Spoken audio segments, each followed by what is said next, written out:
हे भज घ्यायचं ओके मस्त कुरकुरीत आणि त्याचा एक बाईट खाऊन मला तू रिव्ह्यू दे मला. चालेल डन. भजी घातलेली आतमध्ये भजी आहे विथ भाजी. भजी इन भाजी. पावाची नो गरज. पावाची गरज नाहीये.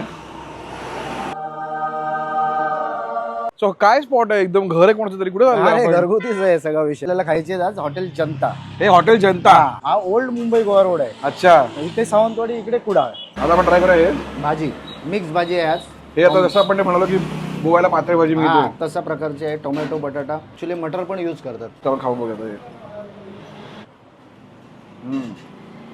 सूप म्हणजे काय ते सकाळी इकडे 10 वाजता येऊन नाश्ता केल्यावर कळेल.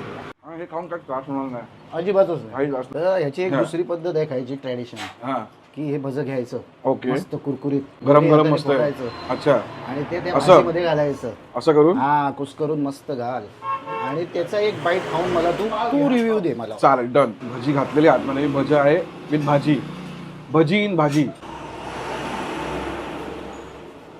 माझा एका विचारात ना भजी का नुसती म्हणजे भाजी आहे ना त्या भाजीमध्ये भजी पडलीच पाहिजे.